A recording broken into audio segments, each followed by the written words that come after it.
پھر اس سے نکالا نہیں جائے گا، نہ ان کے لیے کوئی حساب کتاب ہے، نہ ان کے لیے میزان ہے، ترازو بھی نہیں اور پلسرات بھی نہیں۔ تو حالانکہ یہ بھی وہی لوگ ہیں آخرت کو نہ ماننے والے، لیکن ان کو پلسرات سے اس لیے گزارا جائے گا کہ ہر مومن وہاں سے گزرے گا، اور چونکہ انہوں نے جھوٹا دعویٰ کیا اور اللہ نے شہادت دی اس بات کی، اللہ نے گواہی دی کہ یہ جھوٹ بول رہے ہیں، لیکن پھر بھی ان کو پلسرات سے گزارا جائے گا۔ اس لیے اللہ کے نبی علیہ الصلوۃ والسلام ظاہری جو عذر پیش کیا آپ اس کو قبول فرما لیتے ہیں۔ کعب بن زہیر نے حضرت ابوبکر صدیق رضی اللہ تعالیٰ عنہ کی شان میں گستاخی کی اور اپنے اشعار کے اندر ان کی تحقیر کی، ان کی بے عزتی کی۔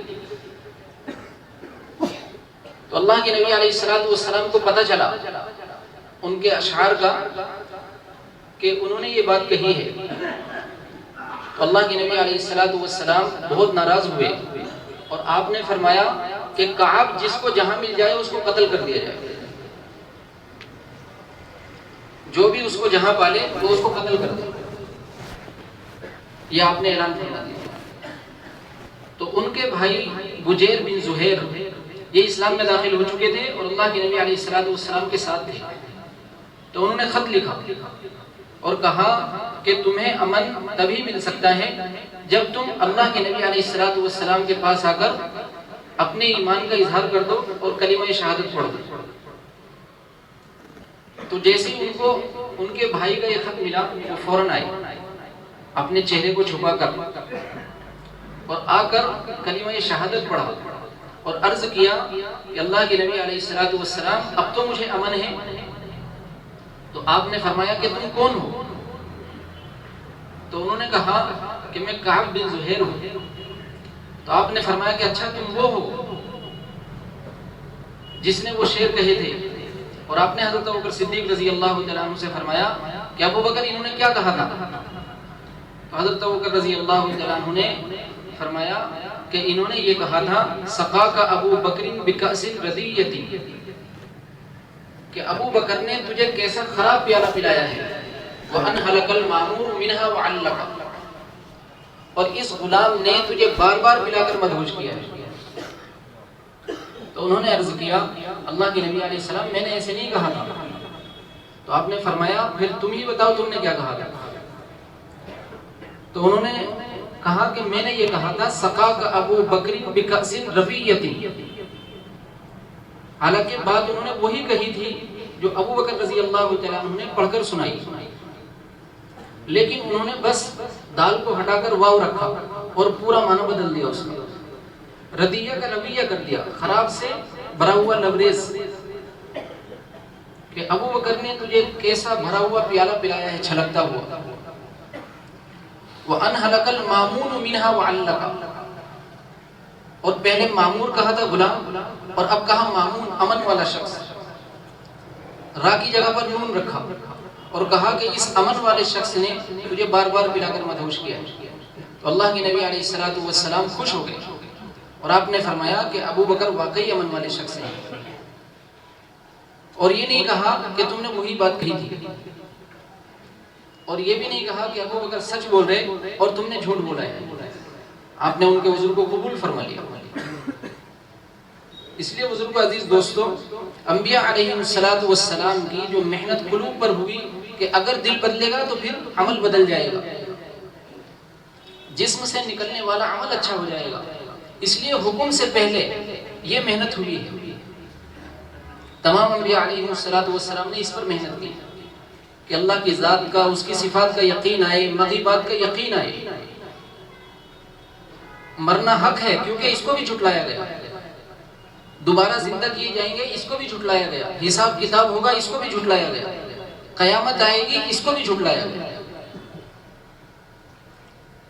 عمل کی کوتاہی اللہ اپنے فضل سے معاف کر کے اس کو جنت میں داخل کر دے، اللہ حساب لے یا ہلکا پھلکا حساب لے یا بغیر حساب کتاب کے اللہ جنت میں داخل فرمائے، لیکن ایمان کی کوتاہی نہیں چلے گی، ایمان کا نقص نہیں چلے گا، ایمان کا کھوٹ نہیں چل سکتا۔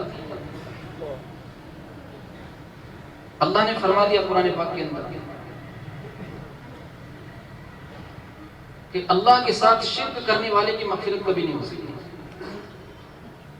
تو ایمان کا نقص نہیں چلے گا. اگر 6 چیزوں کو مانتا ہے، ایک کا انکار بھی کرتا ہے تو بھی نامکمل ہے، تو بھی نامکمل ایمان قبول ہی نہیں کیا جائے گا.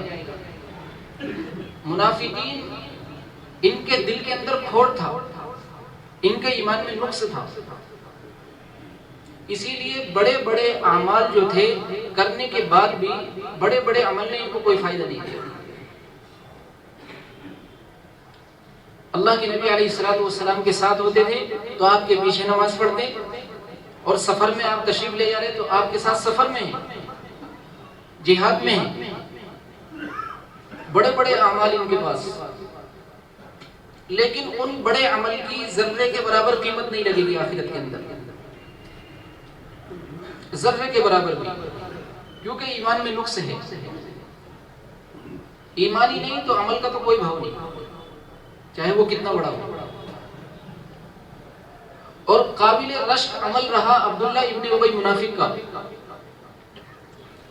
جس نے اپنے آخری ایام کے اندر، آخری وقت کے اندر اپنے بیٹے حضرت عبداللہ رضی اللہ تعالیٰ جو پکے سچے مسلمان تھے ان کو بھیجا اللہ کے نبی علیہ الصلوۃ والسلام کو بلانے کے لیے.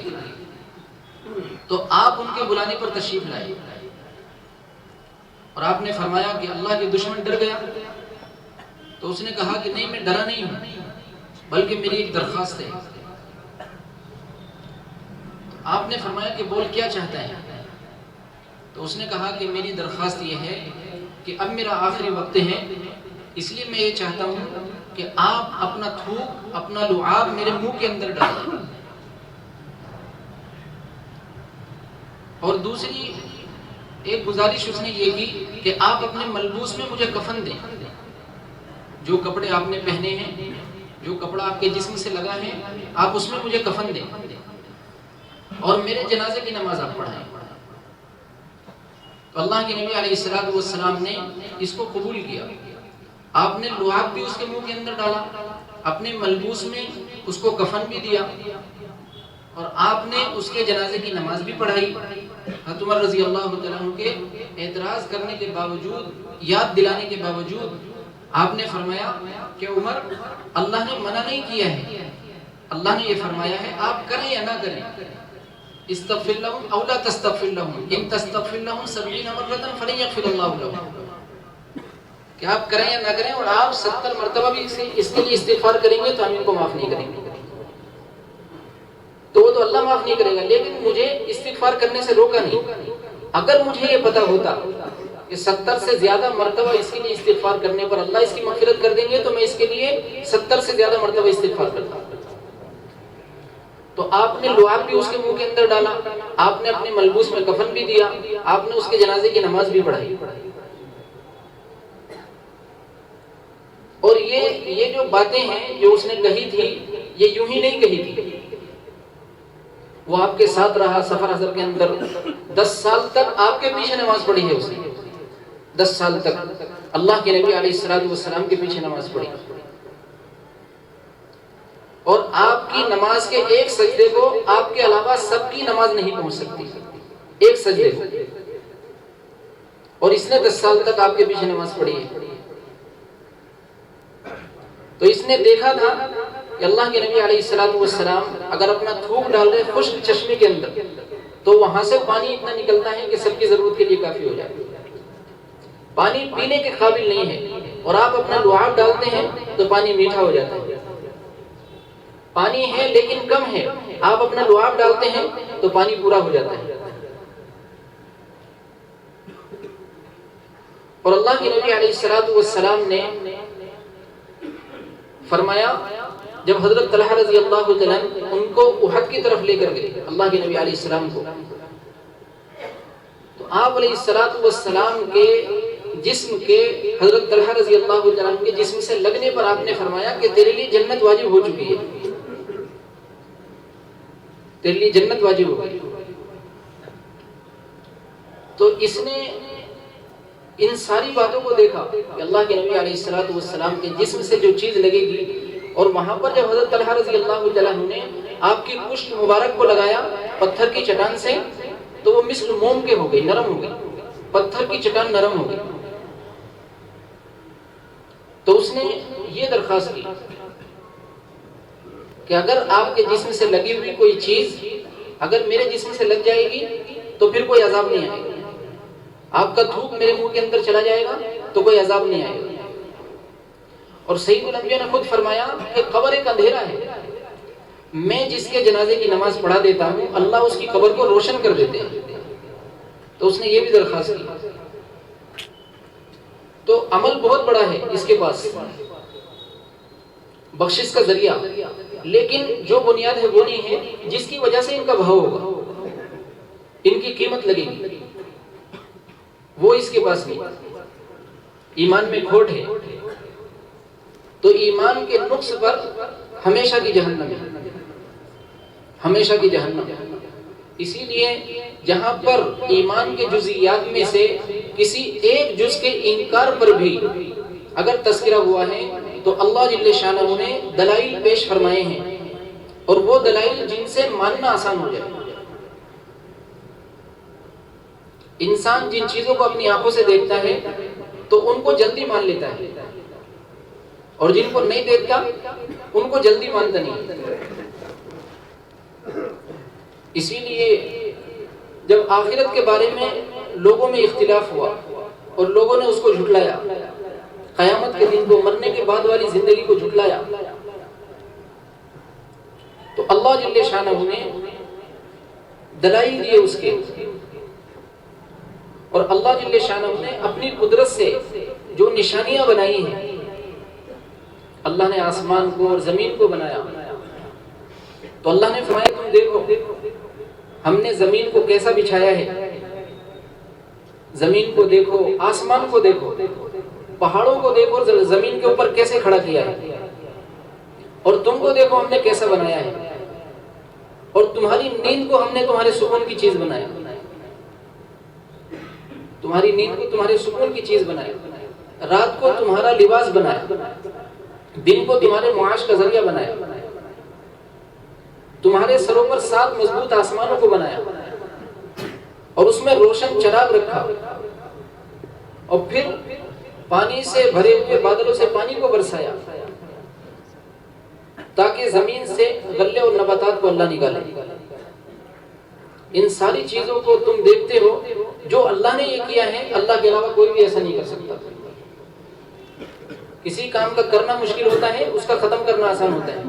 اللہ نے بنایا تم ختم کر کے بتاؤ، اللہ نے آسمان کو بنایا تم توڑ کر بتاؤ، اللہ نے پہاڑوں کو کھڑا کر دیا تم ان کو ایک دم ریزہ ریزہ کر کے بتاؤ جو اللہ کریں گے.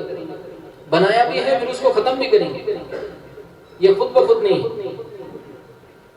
اللہ نے بنایا پھر اس کو ختم کریں گے. آسمان بھی ختم ہو جائے گا، پہاڑ بھی ختم ہو جائیں گے، ہم سب ختم ہو جائیں گے، کیونکہ سب دھوکہ ہے، یہ سب دھوکہ ہے.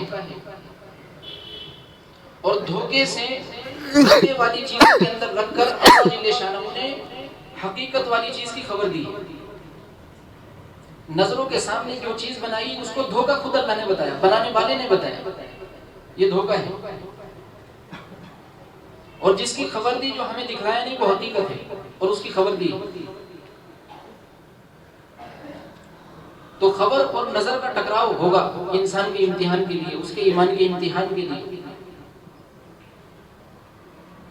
جیسے کاشتکار زمین پر محنت کرتا ہے اور زمین سے محنت کر کے اپنی محنت کے بعد پھر وہ اس کے نتیجے کو دیکھتا ہے.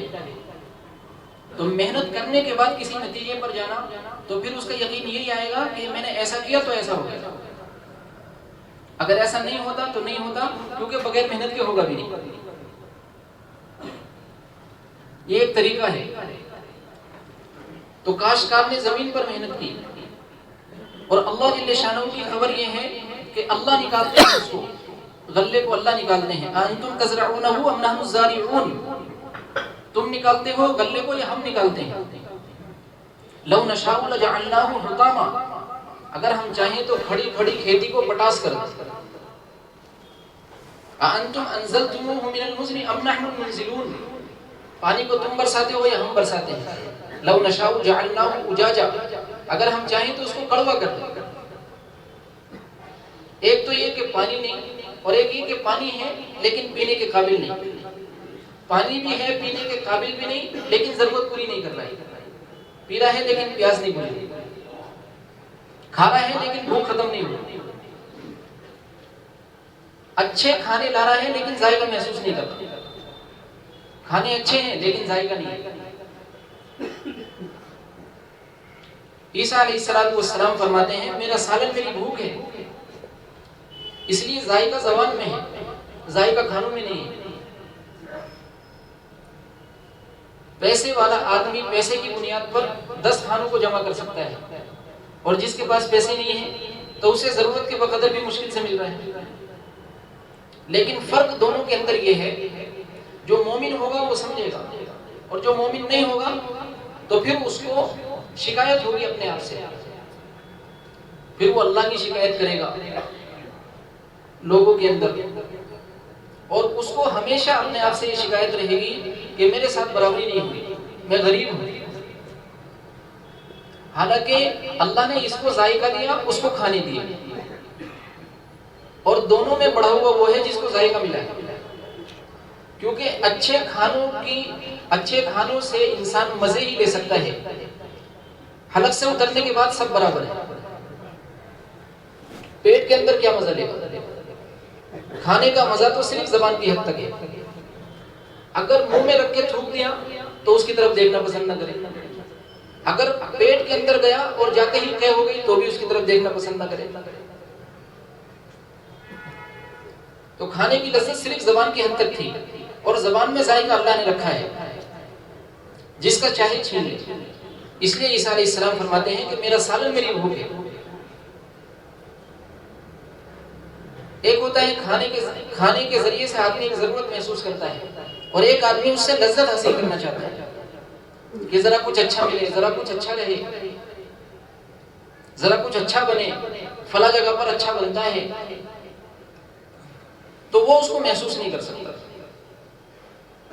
گھر اچھا بنے تاکہ سکون کی نیند آئے، ایک طرف ہو، اور میرے گھر کے اطراف میں کچھ نہ ہو تاکہ پرسکون ہو، نیند اچھی آئے، رہنے کا مزہ آئے. لیکن اس مزے کو اللہ ختم کرتے ہیں، گھر کو نہیں چھینتے. اللہ گھر کو نہیں چھینیں گے، فرعون سے حکومت کو نہیں چھینا.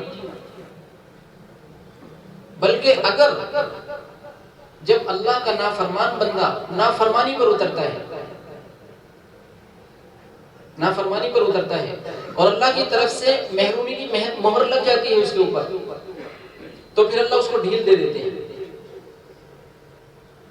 ڈھیل دیتے ہیں جب اس سے بڑا امتحان ہوتا ہے اس کا، تو پھر اس کو یہ دھوکہ لگتا ہے کہ میری صلاحیت سے یہ ہو گیا، میں نے یہ کیا تو یہ ہو گیا، اور میں جو کر رہا ہوں، اور فلاں کام اور ہو جاتا اگر فلاں چیز ہوتی، فلاں چیز نہیں اس لیے میں نہیں کر پا رہا ہوں، تو اللہ وہ بھی دے دیتے ہیں. حتیٰ اذا فریحوا بما اوتوا، اور جب اللہ کی طرف سے وہ ملتا ہے تو یہ خوش ہونے لگتا ہے. اللہ فرماتے ہیں اخذناہم بغتۃ فاذا هم مبلسون، پھر اللہ اچانک اس کو پکڑ لیتے ہیں. تو اللہ کو کوئی چیز چھین کر اللہ پھر اس کو ہلاک کریں یا ناکام کریں، یہ اللہ کو اس کی ضرورت نہیں ہے. ساری چیزوں کے ہوتے ہوئے ناکام کر دیں. جس چیز سے کام کا ہوتا ہوا سمجھ میں آ رہا ہے وہ چیز اس کو مل جائے، اور پھر اللہ اسی کام میں اس کو ناکام کر دیں. اس چیز کے ہوتے ہوئے وہ چیز موجود ہے اور پھر ناکام، ساری چیزوں کے ہوتے ہوئے پھر ناکام. کمزور آدمی طاقتور کو دیکھ کر رشک کرے گا کہ اگر یہ طاقت میرے پاس ہوتی تو عبادت کرنے میں مجھے کتنا مزہ آتا. لیکن جو اس کی کمزوری کے ساتھ عبادت میں اللہ نے لذت دی ہے، اس کا اس کو پتہ نہیں ہے کہ اسی کی وجہ سے یہ لذت ملی ہوئی ہے. عمران ابن حسین رضی اللہ تعالیٰ عنہ بیمار ہوئے، ان کی کمر میں پھوڑا نکلا. عرب سرداروں میں ہیں اور 32 سال تک بیمار رہے، اور 32 سال تک جب وہ لیٹتے تھے تو منہ کے بل لیٹتے تھے، پشت کی طرف سے سیدھا ان سے لیٹا نہیں جاتا. ایک طرف یہ بیماری ہے اور دوسری طرف اللہ کی طرف سے ان کے لیے ایسا نظام چلا کہ صحابہ جو تندرست تھے جب ان کی عیادت کے لیے آتے تو صحابہ ان سے فرماتے کہ تم بیمار ہو، ہم تندرست ہیں، بیماری کی حالت میں جو تمہارے چہرے پر بشاشت ہوتی ہے وہ تندرستی کی حالت میں ہمارے چہرے پر نہیں ہوتی۔ تو عمران ابن حسین رضی اللہ عنہ سے فرماتے کہ تم صرف میرے چہرے کی بشاشت کو دیکھتے ہو، میں اللہ کے غیبی نظام کو دیکھتا ہوں۔ اور فرمایا کہ فرشتے میرے بستر پر مجھ سے مسافے کے لیے آتے ہیں، اور میں دروازے پر پہنچتا ہوں تو فرشتے مجھ سے مسافہ کرتے ہیں، میں حتیم میں پہنچتا ہوں تو فرشتے مجھ سے مسافہ کرتے ہیں۔ ابراہیم علیہ السلام کو آگ میں ڈالا گیا تو شکل تو بہت ناگواری کی ہے، شکل بہت ناگواری کی ہے، لیکن اللہ جل شانہ نے اس سے بہتر انتظام فرمایا جو آگ میں جانے سے پہلے تھا، اس سے بہتر انتظام۔ اور حدیث میں ہے کہ قیامت کے دن فرشتے جنت کا لباس لے کر آئیں گے میدان کے اندر، اور سب سے پہلے جنت کا لباس ابراہیم علیہ السلام کو پہنایا جائے گا، کیونکہ اللہ کے لیے سب سے پہلے انہی کے کپڑے اتارے گئے، انہی کو ننگا کیا گیا قیامت کے میدان کے اندر، سب سے پہلے ان کو لباس پہنایا جائے گا۔ تو ایک طرف یہ ناگواری ہے اور ایک طرف لذت ہے، ایک نافرمان ہے اور نافرمانی میں ناگواریاں ہیں، نافرمانی کے اندر ناگواریاں، تو یہ اس کے لیے ٹھیک نہیں کیونکہ نافرمانی پر ہے۔ فرما برداری پر بھی ناگواریاں ہیں، کیونکہ دنیا کے اندر کوئی ایسا نہیں آیا جو ناگواری کو نہ دیکھے۔ بچہ پیدا ہوتا ہے تو پیدا ہوتے ہی ناگواری کی علامت کا اظہار ہوتا ہے، بچہ رونا شروع کرتا ہے، اور نہ روئے تو پھر لوگ متفکر ہوتے ہیں اس کی طرف سے، جو ڈاکٹر ہوتا ہے وہ متفکر ہوتا ہے کہ اس کے اندر کا نظام کھلنا ضروری ہے۔ تو پیدا ہوا اور پیدا ہوتے ہی وہ علامت ظاہر ہوئی جو ناگواری کی ہوتی ہے، لیکن علامت تو یہ ظاہر ہوئی چاہے وہ اس وقت اس کے فائدے کی ہو، لیکن اس علامت کے ساتھ دنیا کے اندر کوئی ایسا نہیں آیا۔ اگر ناگواری کسی کو نہیں آتی تو انبیاء علیہ السلام کو نہیں آتی، لیکن سب سے زیادہ ناگواریوں کے اندر انبیاء علیہ السلام رہے، سب سے زیادہ۔ تو ایک ناگواری آئے گی نافرمانی پر، ایک ناگواری آئے گی فرما برداری پر۔ انبیاء علیہ السلام کو، صحابہ کرام کو، ان کو ناگواریاں آئیں فرما برداری پر۔ درجات کی بلندی ہوتی ہے، درجات کی بلندی، اس لیے کہ حضرت عائشہ رضی اللہ عنہا خود فرماتی ہیں کہ اگر میں موت کے وقت اللہ کے نبی علیہ السلام کے پاس نہ ہوتی تو میں اس سے پہلے تک یہ سمجھتی تھی کہ موت کے اندر تکلیف صرف نافرمانوں کو ہوتی ہے، جو نافرمان ہوتے ہیں،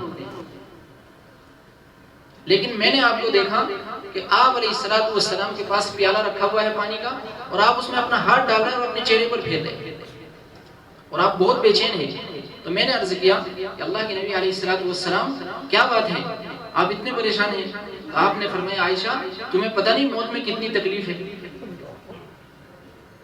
موت کے اندر کتنی تکلیف ہے، تم کو پتہ نہیں، ناگواری ہے۔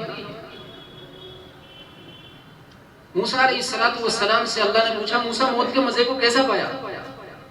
تو موسیٰ علیہ السلام نے عرض کیا اللہ مجھے ایسا لگا جیسے زندی چڑیا کو آگ پر بھونا جا رہا ہو، نہ اس کی روح نکلتی ہے نہ اڑنے کی طاقت رکھتی ہے، مجھے ایسا لگا۔ تو دنیا کے اندر ناگواریاں سب کے سامنے ہیں،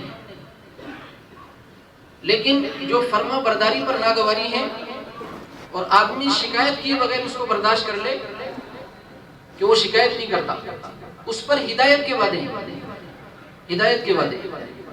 اور جو کسی کی طرف سے اللہ جل شانہ کے لیے آنے والی ناگواریوں کو برداشت کر لے بشاشت کے ساتھ، اس پر ناگواری کا اظہار بھی نہ کرے۔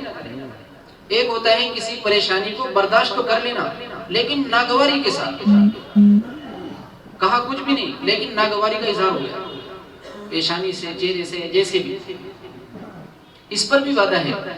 لیکن جس نے آنے والی ناگواریوں کو اللہ کے لیے بشاشت کے ساتھ برداشت کیا، اللہ جل شانہ نے اس کے لیے لوگوں کی ہدایت کا ذریعہ بنانے کا وعدہ کیا ہے کہ وہ لوگوں کی ہدایت کا ذریعہ بنے گا۔ اللہ کے نبی علیہ الصلوۃ والسلام کو ناگواریاں آئیں، دین کی دعوت پر آپ کے لیے ناگواریاں آئیں، آپ کے سامنے بڑی بڑی ناگواریاں، اور سب سے زیادہ یہ ہوتی ہے آدمی فاقہ برداشت کر لے، لیکن لوگوں کے اندر اگر اس کو ذلیل کیا جائے تو یہ اس کو برداشت نہیں ہوتا۔ اور آپ کے ساتھ یہ ہوا کہ آپ کے جانثار صحابہ کے سامنے، جن میں حضرت عمر رضی اللہ تعالیٰ عنہ بھی ہیں، آپ کا گریبان پکڑا گیا، آپ کو برا بھلا کہا گیا، آپ کے خاندان کے ساتھ ملامت کی گئی، اور آپ نے اس کو برداشت کیا۔ زید بن ثانہ کہتے ہیں کہ میں ایک طرف حضرت عمر کے چہرے کو دیکھتا تھا اور ایک طرف اللہ کے نبی علیہ الصلوۃ والسلام کے چہرے کو دیکھتا تھا، تو میں آپ کے چہرے کو دیکھتا تو آپ کی پیشانی پہ بل بھی نہیں، اور میں عمر کے چہرے کو دیکھتا تو انہوں نے کہا کہ عمر کا چہرہ مجھے ایسا لگ رہا تھا، ان کے چہرے کے اندر ان کی آنکھ جیسے کہ آسمان کے اندر ستارے گردش کرتے ہیں، چہرے سے مجھے اتنا ڈر لگ رہا تھا، یا دریا کے تھپیڑے ہوتے ہیں، اتنی ناگواری دیکھ کر حضرت عمر رضی اللہ تعالیٰ عنہ کہ آپ کے ساتھ یہ کر رہا ہے، دیکھنے والوں کو اتنی ناگواری تو جس کے ساتھ کیا جا رہا اس کا کیا ہوگا، لیکن آپ کی پیشانی پہ بل بھی نہیں۔ اور یہی وجہ بنی ہے زید بن ثانہ کو ہدایت ملنے کی۔ زید بن ثانہ اسی وقت اسلام میں داخل ہو گیا۔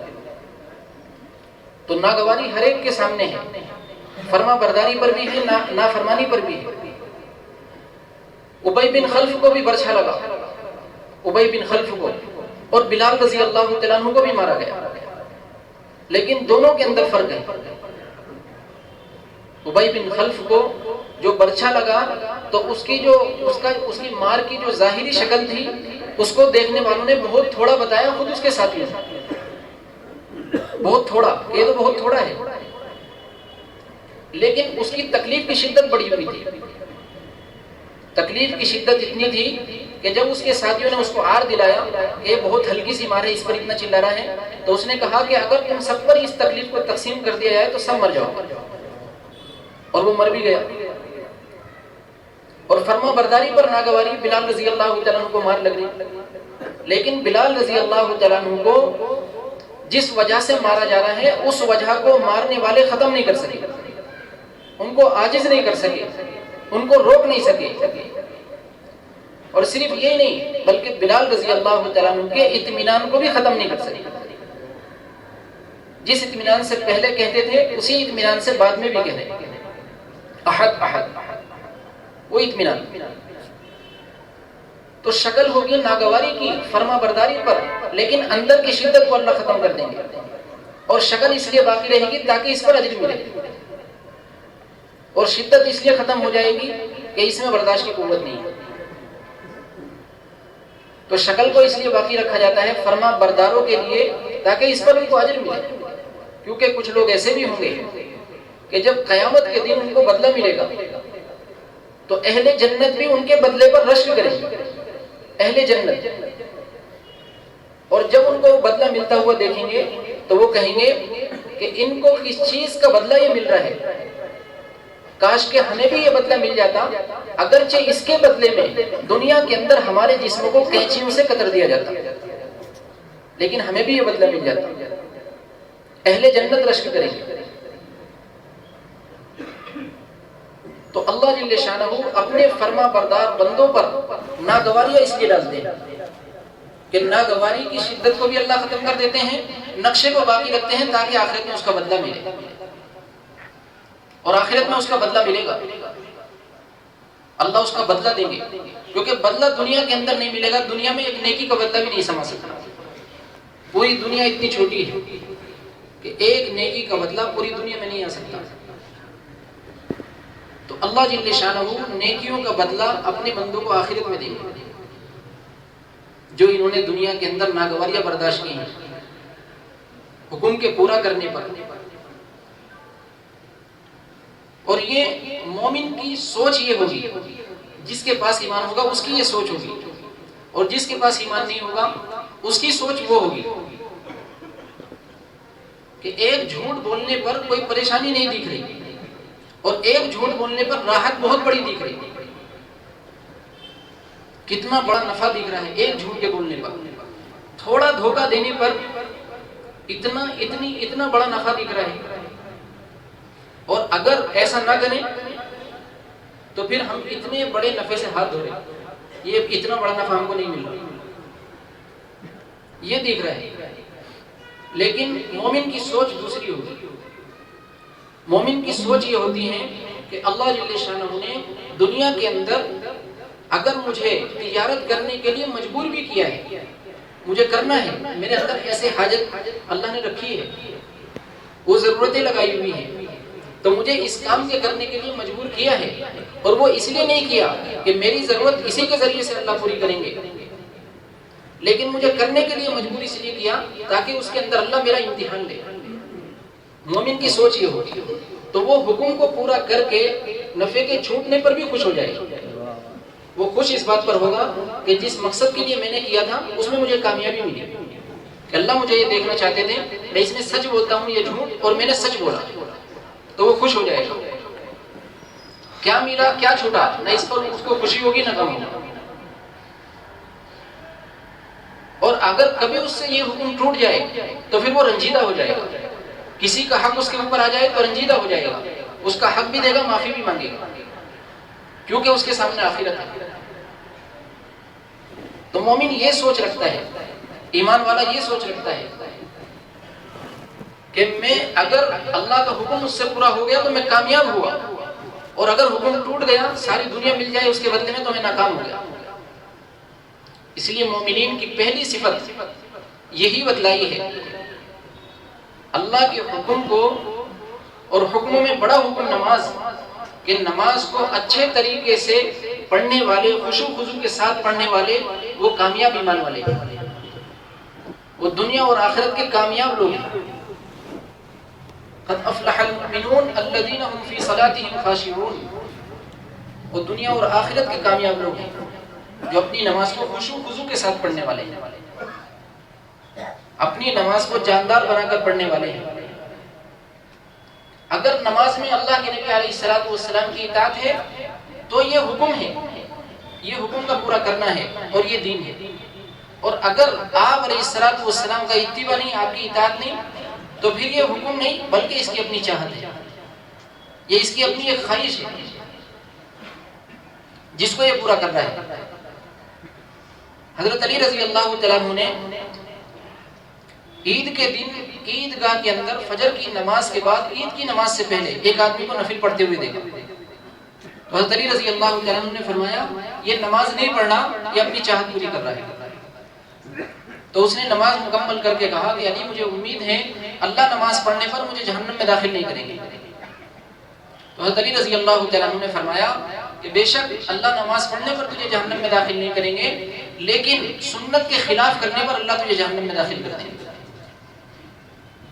اتنا بڑا حکم، اور اس کے اندر اگر آپ کا اتباع نہیں ہے اور اس کی اپنی چاہت بنی ہوئی ہے تو پھر یہ اس کی اپنی چاہت ہے، وہ دین نہیں ہے، کیونکہ یہ اتنا بڑا حکم ہے کہ پورے دین کا مدار اسی پر ہے۔ ستون بتلایا ہے نماز کو دین کا، جس پر دین قائم کیا گیا ہے۔ الصلاۃ عماد الدین، فمن اقامها اقام الدین ومن ہدمها فقد ہدم الدین۔ جس نے نماز کو قائم کیا اس نے دین کو قائم کیا، اور جس نے نماز کو قائم نہیں کیا اس نے دین کو منہدم کر دیا۔ اسی لیے جب نماز کا حساب ہوگا قیامت کے دن اور نماز اچھی نکلی تو باقی دین بھی اچھا ہوگا، اور نماز اچھی نہیں ہے، نماز برباد ہے تو باقی دین بھی برباد ہوگا۔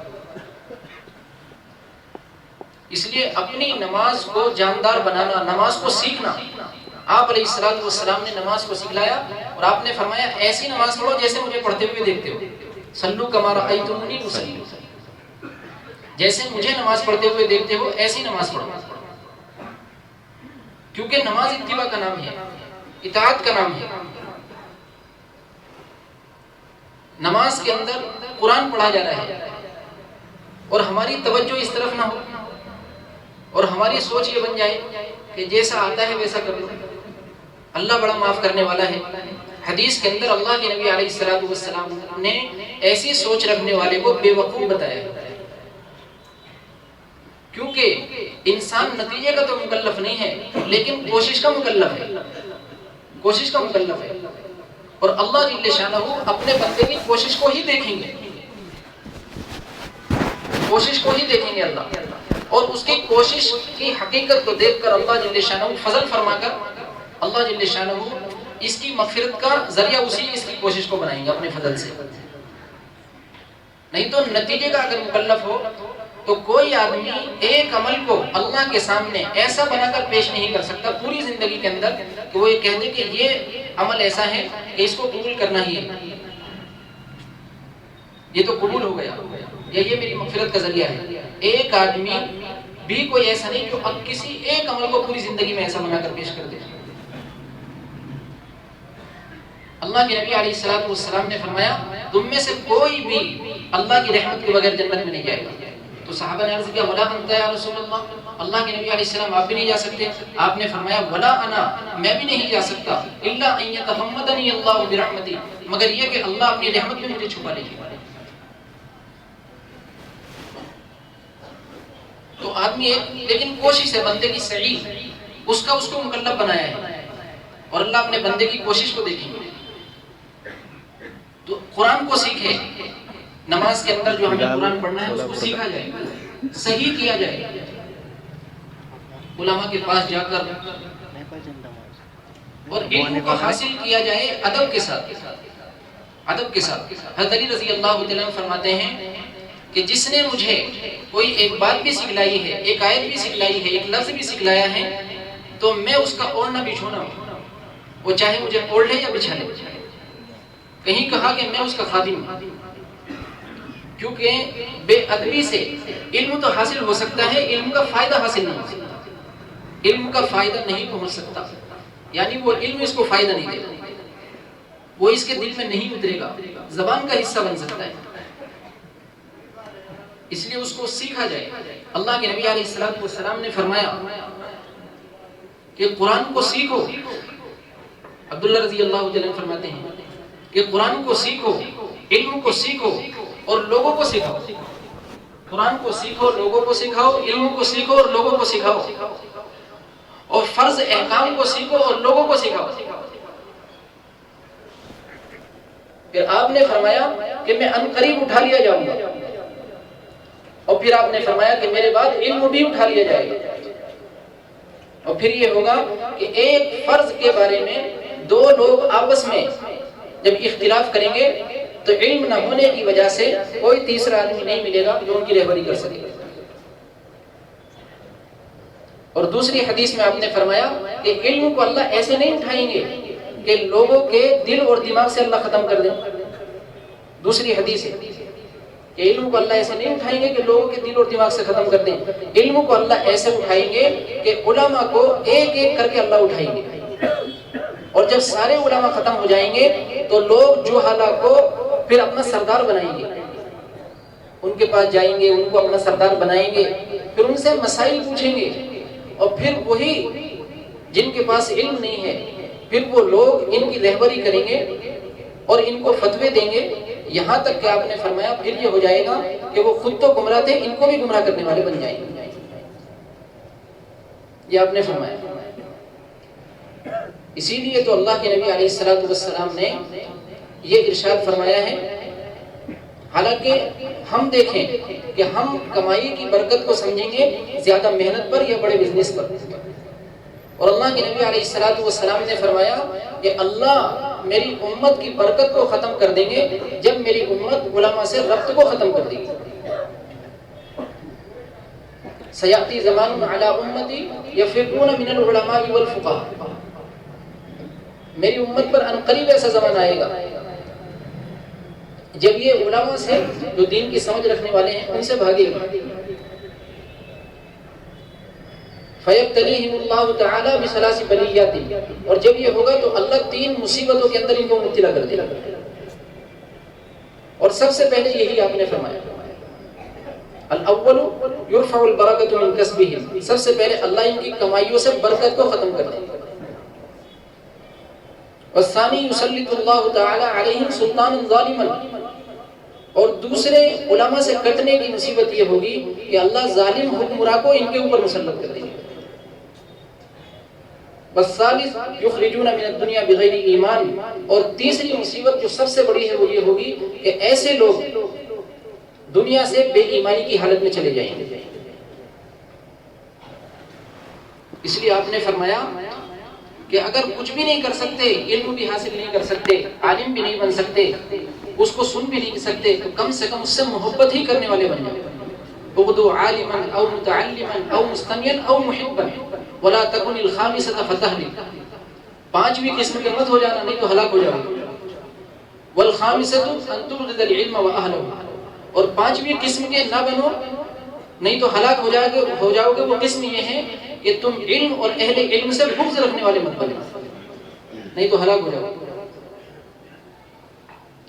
اسی لیے ان سے علم حاصل کرنا ادب کے ساتھ، جس جگہ پہ آپ ان سے قرآن کو سیکھ رہے، نماز کو سیکھ رہے، جس جگہ پہ سیکھا جا رہا ہے اس جگہ کے بھی ادب کرنے کا حکم آیا ہے کہ اس کا بھی ادب کرو، اور کتاب جس چیز پر رکھی جا رہی ہے اس کے بھی ادب کرنے کا حکم آیا ہے، اس کا بھی ادب کرو، نہیں تو محروم ہو جاؤ گے۔ تو جس سے سیکھا جا رہا ہے اس کا کتنا ادب ہے، اس کا بھی ادب کرو، تو پھر یہ تم کو فائدہ دے گا، تم کو فائدہ دے گا۔ تو قرآن کو سیکھا جائے، نماز کو سیکھا جائے، جاندار بنایا جائے۔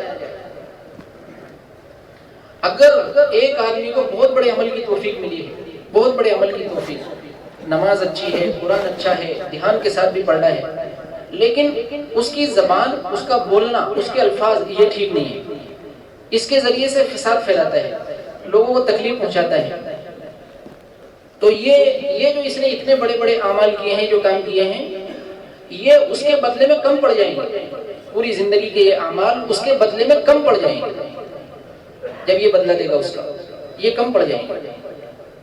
کیونکہ دوسری صفت یہ بتلائی ہے کامیابی ایمان والوں کی کہ بیکار باتوں سے اپنی زبان کی حفاظت کرنے والے، بیکار باتوں سے، گناہ کی بات کو نہیں کہا، بلکہ وہ بات جس میں دین دنیا کا فائدہ نہیں، وہ ایمان والے وہ بھی نہیں بولتے۔ ابو ذر رضی اللہ تعالیٰ عنہ نے جب یہ سنا تو ابو ذر رضی اللہ تعالیٰ عنہ ایک مہینے تک کسی سے بات نہیں کر سکے تھے اللہ کے نبی علیہ السلام سے زبان کی حفاظت کے بارے میں۔ معاذ بن جبل رضی اللہ تعالیٰ عنہ تو بہت حیران ہو گئے جب اللہ کے نبی علیہ السلام نے بڑے بڑے اعمال انہوں نے پیش کیے، جب آپ نے فرمایا کہ معاذ بن جبل رضی اللہ تعالیٰ عنہ نے عرض کیا کہ آپ کے بعد ہم کیا کریں، ہم جہاد کریں، ہم نماز پڑھیں اور خیر کے کام گنائیں، تو آپ نے فرمایا یہ بہت اچھے اعمال ہیں، لیکن ان سے بھی زیادہ نفس کو قابو میں کرنے والا ایک عمل ہے۔ تو عرض کیا کہ اللہ کے نبی علیہ السلام وہ کیا ہے؟ کہ آپ نے جب زبان کی طرف اشارہ کیا، معاذ بن جبل رضی اللہ تعالیٰ عنہ نے عرض کیا کہ کیا زبان بھی ایسی چیز ہے کہ جس کی وجہ سے ہماری پکڑ ہو جائے گی؟ تو آپ نے ان کی ران پر ہاتھ مارا اور آپ نے فرمایا تیری ماں تجھے گم کرے۔ لوگ اکثر نتنوں کے بل گھسیٹ کر جو جہنم میں ڈالے جائیں گے وہ زبان کی وجہ سے ہی ڈالے جائیں گے۔ حضرت حفصہ رضی اللہ تعالیٰ عنہ کے لیے حضرت عائشہ نے اتنا کہہ دیا کہ اللہ کے نبی علیہ السلام آپ کے لیے تو حفصہ کا پستہ قد ہونا کافی ہے۔ آپ نے فرمایا عائشہ تھوکو، تم نے کیا کہہ دیا؟ اگر سمندر میں ڈال دیا جائے تمہارا تھوک تو پانی کڑوا ہو جائے گا، تم نے اتنی کڑوی بات کہی۔ تو تیسری صفت یہ بتلائی ہے، دوسری صفت کہ وہ اپنی زبان کی حفاظت کرنے والے بیکار باتوں سے، اور اگر چغلی ہو جائے تو تہجد پڑھ رہا ہے، لمبی نماز پڑھ رہا ہے، ذکر بھی کر رہا ہے، نماز کو دھیان کے ساتھ بھی پڑھ رہا ہے، بڑے بڑے خیر کے اعمال ہیں، اور پھر کرتے کرتے ان سے محروم ہو جاتا ہے، اور پھر شیطان اس کو سمجھنے نہیں دیتا یہ محرومی کی وجہ کیا بنی ہے، بلکہ دوسری باتیں سمجھائے گا کہ سستی آ گئی، یا میں بیمار ہو گیا، یا فلاں چیز ہو گئی، یا میں وہاں تھا تو یہ تھا، لیکن اصل وجہ یہ ہوتی ہے کہ اس سے ایسا گناہ ہو گیا ہے کہ جس گناہ نے نیکی کی توفیق کو چھین لیا ہے، کیونکہ گناہ جو ہیں نیکیوں کی توفیق کو ختم کرا دیتے ہیں۔ اس لیے حدیث میں ہے کہ اگر گناہ ہو جائے تو فوراً اس کے بعد نیکی کرو، اس کے فوراً بعد نیکی کرو. تو ادب کے ساتھ علم سیکھا جائے تاکہ یہ علم اور یہ عمل ہم کو فائدہ دے، ہمیں فائدہ پہنچائے، ہماری نماز کا پڑھنا ہمیں فائدہ پہنچائے. اللہ اکبر کہا اور اس کو خبر نہیں کہ اس پر کتنا بڑا اجر مل گیا. حالانکہ اللہ کے نبی علیہ السلام نے ایک جگہ فرمایا کہ تم احد کی بہت پہاڑ کے برابر عمل کر لو گے. تو صحابہ نے عرض کیا اللہ کے نبی علیہ السلام کو کون سا عمل ہے کہ ہم اتنا کر لیں؟ تو اللہ کے نبی علیہ السلام نے یہی فرمایا سبحان اللہ، یہ بہت پہاڑ سے اس سے بھی بڑا اس کا ثواب ہے. الحمدللہ، اللہ اکبر. ہر ایک کا الگ الگ اور ہر ایک کے بارے میں فرمایا ہر ایک کا ثواب بہت پہاڑ سے بڑا ہے. ہر ایک کے بارے میں جب ایک جگہ آپ نے یہ فضیلت بتائی اور یہ وعدہ بتلایا تو صحابہ نے عرض کیا اللہ کے نبی علیہ السلام ہم کتنا کریں گے اور نیکیاں کتنی ہو جائیں گی اور لوگ کتنا کریں گے تو پھر ہلاک کیسے ہو جائیں گے؟ آپ نے فرمایا پھر بھی ہلاک ہو جائیں گے، لوگ پھر بھی ہلاک ہو جائیں گے. اور وہ اس لیے ہلاک ہو جائیں گے کہ جب یہ نیکیاں لے کر جائے گا تو سب سے پہلے نیکیوں کے مقابلے پر اللہ کی نعمتیں آئیں گی، اللہ کی نعمتیں آئیں گی نیکیوں کے مقابلے پر. تو بہت سے لوگوں کی نیکیاں تو نعمتوں کے مقابلے پر ہی ختم ہو جائیں گی. ایسے بھی لوگ ہوں گے. اس لیے کہ 3 دن کا فاقہ ہے آپ علیہ الصلوۃ والسلام کے ساتھ، اور صحابہ جب ایک باغ میں پہنچے کھجور کے اور کھجور پیش کی گئی، اور جب وہ اتنے فاقے کے بعد جب وہ کھجور کھائی اور پانی پیا تو آپ نے فرمایا کہ تم سے ان نعمتوں کے بارے میں پوچھا جائے گا. تو صحابہ نے عرض کیا اللہ کے نبی علیہ السلام اتنے فاقے کے اتنی بھوک پیاس کے بعد اور اب یہ کھانے کو ملا ہے اور اس کے بارے میں بھی پوچھو گی؟ تو آپ نے فرمایا کہ ہاں، اس کا مطلب یہی ہے ثم لتسألن یومئذ عن النعیم، تم اس کے بارے میں بھی پوچھے جاؤ، ان نعمتوں کے بارے میں بھی تم پوچھے جاؤ. تو بہت سے لوگ تو وہ ہوں گے اور بہت سے لوگ وہ ہوں گے کہ اگر ان کی نیکیاں بچیں گی تو پھر دوسرے بندوں کے حقوق آ جائیں گے جن کے ساتھ اس نے دھوکہ دھڑی کی ہے، ستایا ہے، ظلم کیا ہے، کسی کا حق دبایا ہے، وہ اپنے گھر والے ہوں، بہن بھائی ہوں یا دوسرے ہوں. لیکن بندے اپنے حق میں رعایت نہیں کریں. اللہ اپنے حق میں رعایت کا معاملہ فرما دے لیکن بندے اپنے حق میں رعایت نہیں کریں. ماں اپنی اولاد کو بھول جائے گی، ایک نیکی دینے سے انکار کرے گی. ماں جب یہ اس کی اولاد ماں سے سوال کرے گی کہ دنیا کے اندر جس کو مثالی محبت کہا گیا ہے لیکن وہ پہچاننے سے انکار کر دے گی، وہ بھی نیکی نہیں دے گی. حضرت عائشہ رضی اللہ تعالیٰ عنہ کے پوچھنے پر آپ نے فرمایا ہاں عائشہ 4 جگہ ایسی ہوں گی جہاں میں بھی تمہیں یاد نہیں رکھوں گی. تو بندہ کسی کے معاملے میں رعایت نہیں کرے گا، وہ طلب کرے گا اپنے حق کو اور وہاں پر اس کو حق دینا پڑے گا. ذرے کے برابر ہیں یہاں پر اور دینے میں اس کو پتہ بھی نہیں چلے گا، لیکن وہاں پر ذرے کا بدلہ پہاڑ کے برابر دینا پڑے گا اور نیکیاں چلیں گی. یہ تو سب ختم ہو جائے گا، وہاں پر نیکیاں چلیں گی. تو حق والے کا حق لے کر آ گیا. اور صرف یہ نہیں کہ کسی کی کوئی چیز لے لی، کسی کا پیسہ لے لیا یا مال لے لیا، اپنی زبان سے اگر کسی کو برا کہہ دیا یہ بھی مطالبہ کرے گا آخرت کے اندر، کیونکہ یہ اس کا غیبت کرنے والا بن گیا. کوئی غیبت کرنے والا بن کے جائے گا یا چغلی کرنے والا بن کر جائے گا. دنیا کے اندر اگر اس سے معافی نہیں کی تو پھر یہ اس کی معافی نہیں کہ اللہ مجھے معاف کرنے میں نے فلاں کی غیبت کی ہے، اسی سے جا کر اس کی معافی مانگی جائے گی. یہ اس کی معافی نہیں. جس بندے کے ساتھ، جس بندے کے پیچھے اس نے اس کی برائی کی، غیبت کی، چغلی کی، اسی سے اس کی معافی مانگی جائے گی. وہ معاف کر دے تو یہ معاف ہو جائے گا. اور اگر اس کے پاس نہ جائے اور اس سے معاف نہ کرائے اور کتنا بڑا خیر کا عمل کر کے اور پھر کہے کہ یہ توبہ ہے، یہ توبہ نہیں. وہ الگ بات ہے کہ اللہ کسی کے اوپر فضل فرما کر اپنی طرف سے اس بندے کو بدلہ دے دے اور اس کو راضی کر دے اور اس کو معاف کر دے، یہ الگ بات ہے. لیکن سنت یہ ہے، طریقہ یہ ہے کہ کسی کا حق اگر کسی کے اوپر ہے، زبان سے تکلیف پہنچائی ہو، ہاتھ سے تکلیف پہنچائی ہو، یا دوسری جو بھی شکل ہو، یہاں تک کہ اللہ کے نبی علیہ السلام ایک پڑاؤ میں تھے اور دیکھا کہ ایک صحابی کو اونگ آ گئی، چند لمحوں کے لیے ان کو نیند آ گئی، تو ایک صحابی نے ان کے جوتے اٹھا لیے مذاق میں، اور ان کے وہ نیند سے بیدار ہوئے، انہوں نے اپنے جوتے دیکھے تو چند لمحوں کے لیے پریشان ہو گئے کہ میرے جوتے کہاں ہیں، تو انہوں نے مذاق میں اٹھائے تھے اور ان کو دے دیے، یہ تمہارے جوتے ہیں۔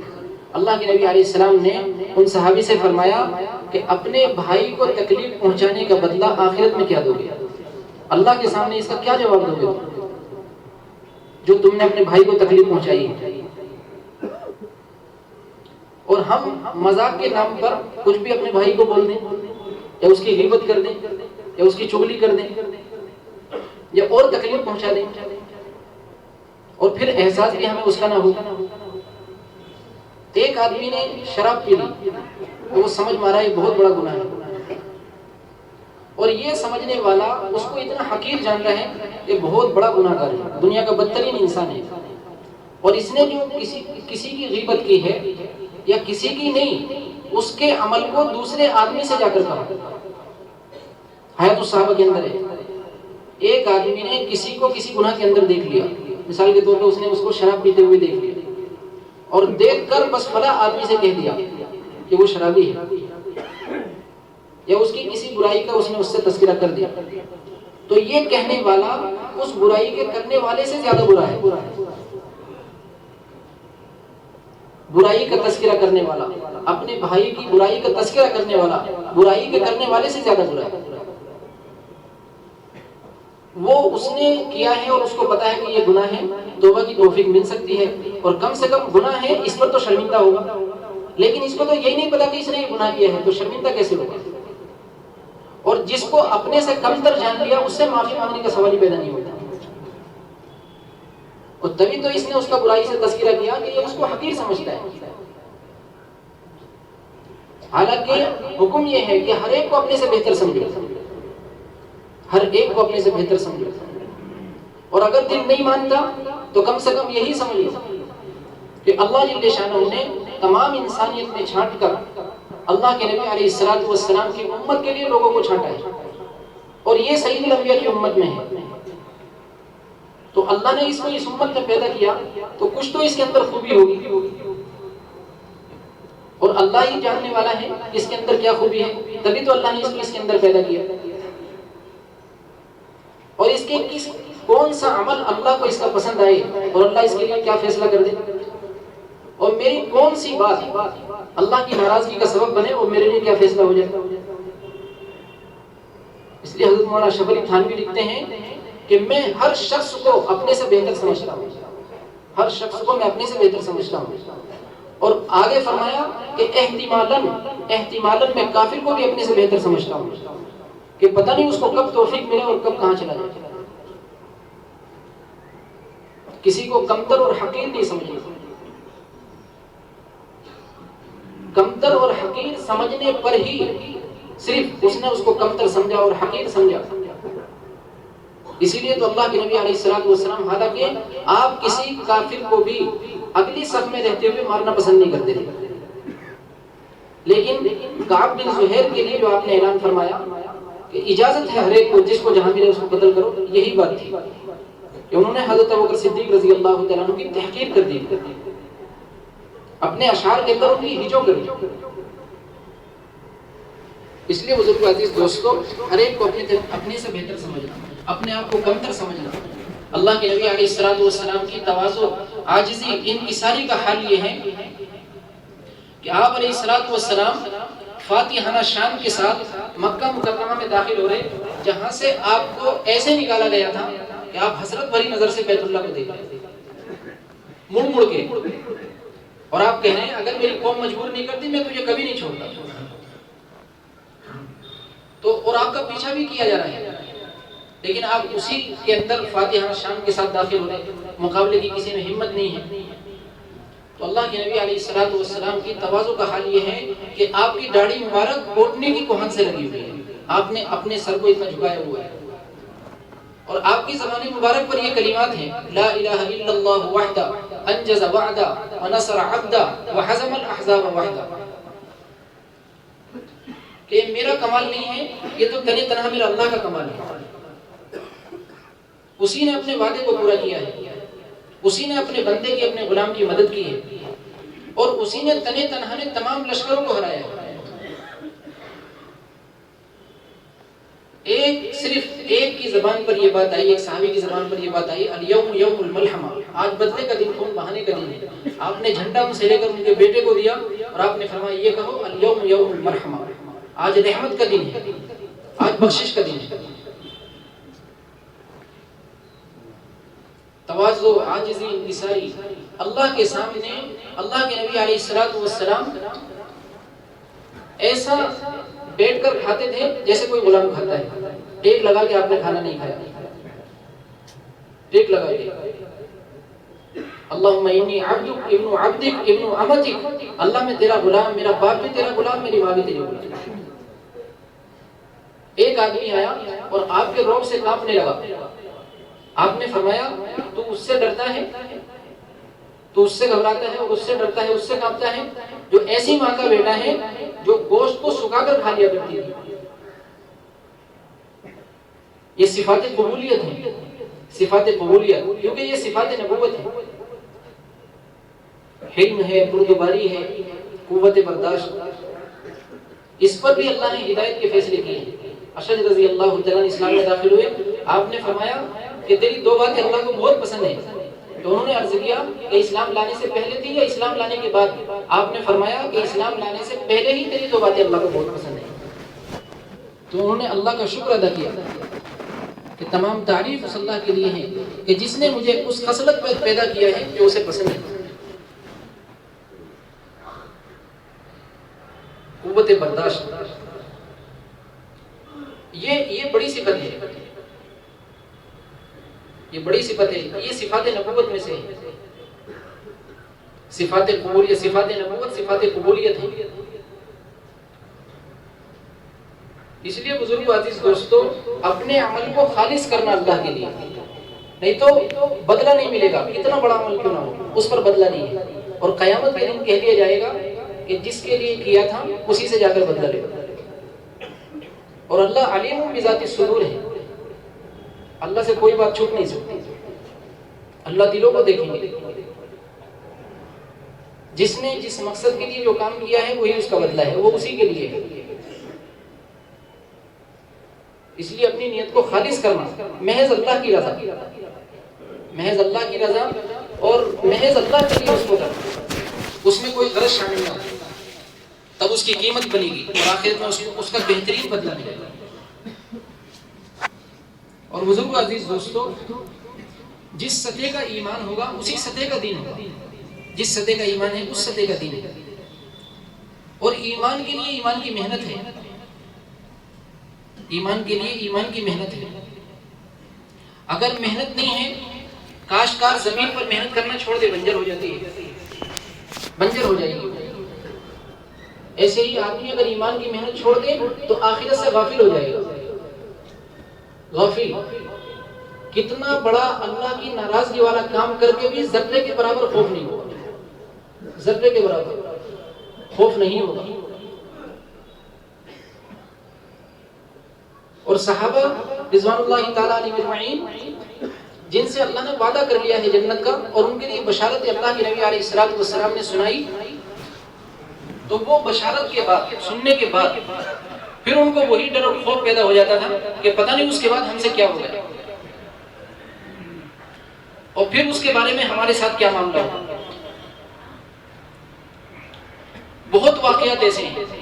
اللہ کے نبی علیہ الصلوۃ والسلام کے پیچھے مغرب کی نماز پڑھی، آپ نے سورہ قاریہ تلاوت فرمائی، ایک صحابی اتنا ڈرے آخرت کی ہولناکیوں سے کہ انہوں نے دعا کر لی کہ اللہ مجھے جو تکلیف دینا ہے دنیا میں دے دینا، آخرت میں نہ دینا۔ تو اسی وقت سے ان کو الٹی جڑا شروع ہو گئی، 3 دن تک مسجد میں نہیں آ سکے۔ آپ کو پتا چلا آپ عیادت کے لیے تشریف لے رہے، تو آپ نے فرمایا کہ کیا ہوا؟ اللہ کے نبی علیہ السلام آپ نے یہ سورت تلاوت فرمائی اور میں اتنا ڈر گیا، آخرت سے اتنا ڈر گیا کہ میں نے اللہ سے یہ مانگ لیا، اور اسی وقت سے یہ بیماری شروع ہو گئی۔ تو آپ علیہ الصلوۃ والسلام نے فرمایا کہ تو نے اللہ کی رحمت کو محدود کیوں کر دیا تھا؟ تو نے جیسے آخرت کی عافیت مانگی اس کے ساتھ دنیا کی بھی عافیت کیوں نہیں مانگی؟ تو اللہ سے دونوں جہان کی عافیت مانگ لیتا. پھر آپ نے کچھ پڑھ کر دم فرمایا اور اللہ نے اس بیماری سے ان کو شفا دے دی. لیکن یہ ڈر اور خوف، شوق بھی ہے اور خوف بھی ہے. جہاں پر جنت میں جانے کا شوق ہے تو وہاں پر بڑے بڑے کام ناگواریوں کے ساتھ کیے، بڑے بڑے کام. شہید ہو رہے اور یہ کہہ رہے ہیں کہ اللہ کی قسم میں کامیاب ہو گیا، رب کعبہ کی قسم میں کامیاب ہو گیا. شہادت کو دیکھ کر قسم کھا کے کہہ رہے کہ میں کامیاب ہوں.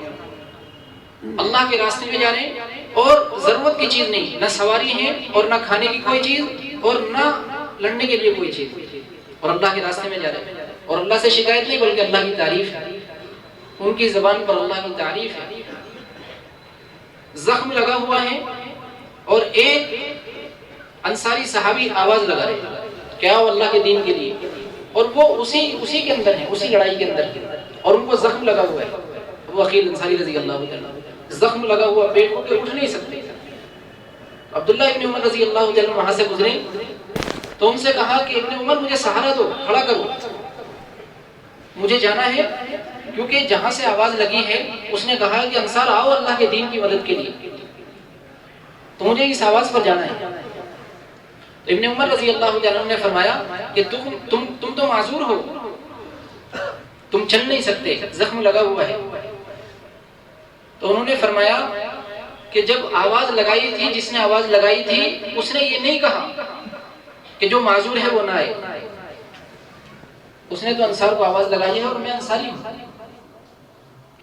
جب ابن عمر رضی اللہ عنہ آگے بڑھے تو انہوں نے پتھر کا سہارا لیا چلنے کے لیے اس طرف، اور جیسے اس سے سہارا لیا ان کا زخم پھٹا اور وہیں پر شہید ہو گئی. جان اور مال دونوں چیزوں کو بے قیمت کیا اللہ کے دین کے لیے. ان کا ایمان مکمل ہے تب اللہ نے ان کے ایمان کی طرف دعوت دی.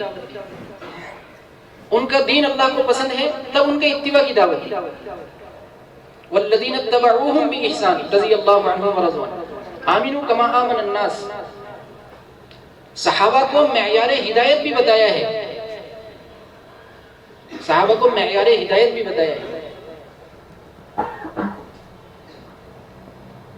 ان کا ایمان کا معیار بھی ان کا معیار ہے، ہدایت کا معیار بھی ان کا معیار ہے، اور ان کے اتباع کا حکم دیا گیا ہے اور اسی میں اللہ نے اپنی رضا بتلائی.